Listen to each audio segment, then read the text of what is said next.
Welcome to Sports Now. I'm your host, Kirsten Peters. And I'm Eric Beideman. In fall sports news, women's volleyball had a record-setting week, with junior Jamie Mikovic surpassing the 1,000 career kills mark. In the matchup against Bryn Athen, Mikovic recorded 3 straight kills in the second set to push Wilkes ahead. Bryn Athen then regrouped to tie the score at 12 before junior Michelle Natalie kill and freshman Laura Booth ace put Wilkes back ahead. Mikovic then recorded her 1,000th kill to make the score 19-14 off of an assist from freshman Carly Huffman. Wilkes finished the match with a season-high .341 team hitting percentage to improve its overall record to 17-10. Mikovic led the offense with 16 kills and a .600 hitting percentage. She also added a team-high 7 digs. Junior Alex Ferrier followed with 9 kills while Natalie had 5. Huffman finished with 35 assists in directing the efficient Wilkes offense, and sophomore Christy Nijic tied her season high of 6 digs.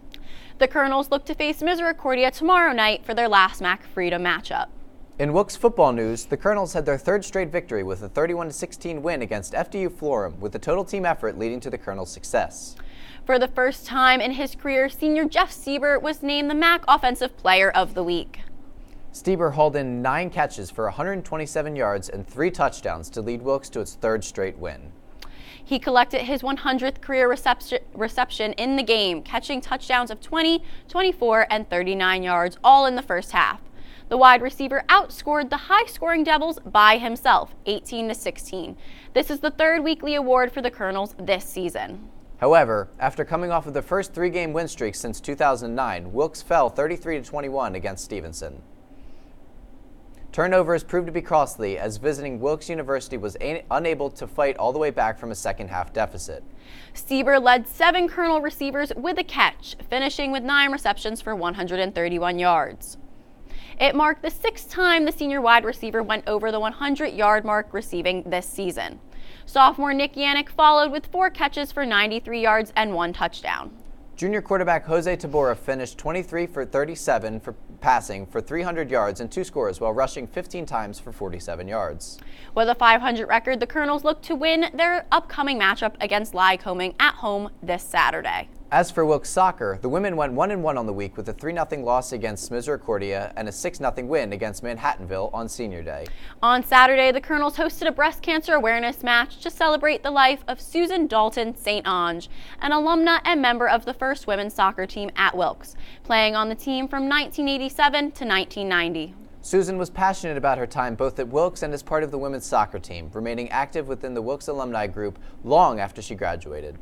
Wilkes will continue to host a game in her honor each upcoming season. Not only was this day meant to honor Susan, but each of the senior Colonel players were honored as well. The 6-0 win against Manhattanville proved to give the Colonels their highest single-game goal total all season. All 6 goals were scored by different Colonel players, with Nicolette Talon, Jessica Egan, Emily Worth, and Nicole Harmer scoring in the first half. Tatiana Mancera and Allison Pete each tacked on a goal in the second half to give the Colonels the 6-0 victory. The women will face Oneonta tonight in a non-conference matchup. As for men's soccer, they are currently on a 3-game losing streak. Junior Kyle Benz scored the Colonels' lone goal in their 3-1 loss against Manhattanville on Senior Day. Goalkeeper Tim Gallagher made 3 saves in the final home game of his collegiate career. The men look to travel to Penn College tomorrow night for a non-conference matchup. As for field hockey, Wilkes University senior standout Haley Gajowski has been selected to play in the Victory Sports NFHCA Division III senior game. Gajowski was one of 4 Middle Atlantic Conference players to be chosen out of the 60 seniors selected to participate.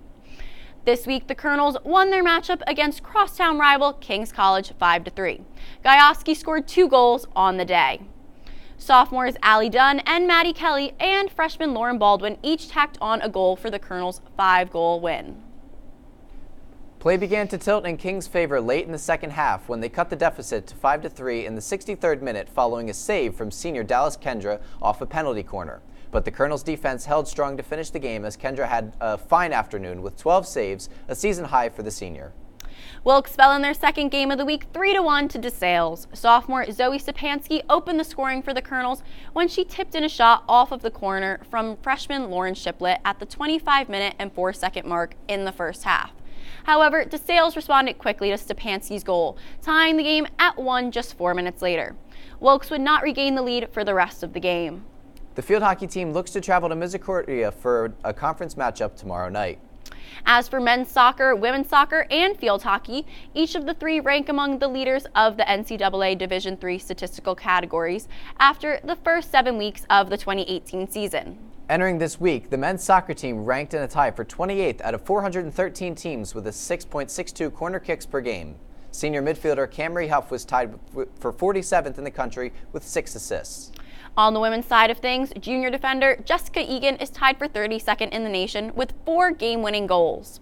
Additionally, the field hockey team ranked in a tie for 44th out of 165 teams with a 1.79 assists per game. In cross-country news, sophomore Noah Molina ran the Colonel's 11th fastest time since 2008 with a career best of 27 minutes and 55.4 seconds. He placed 259th out of 400 runners and paced the 8 Colonel runners on the 8K course at the Inter-Regional Border Battle. On the women's side, all 6 runners set their season best times. Sophomore Autumn Pedron improved upon her career best time with 25 minutes and 45.1 seconds to place 282nd out of 347 total runners as the top Colonel's finisher. At the LVC Last Chance Run Fast, only the men's team competed, finishing 7th out of 8 teams. Freshman Dylan Courier was the first Colonel finisher, coming in at 29 minutes and 47.2 seconds for 60th place. As for golf, the men will look to compete in their final contest of the season on Sunday at Misericordia. The women have completed their season and will return to the course in the spring. As for the Beacon Athlete of the Week, it's senior football player Devin Fink on the men's side and junior soccer player Jessica Egan on the women's. Be sure to grab a copy of the Beacon around campus. That's all we have for today in Sports Now. I'm Eric Beideman. And I'm Kirsten Peters. We'll be back after this public service announcement.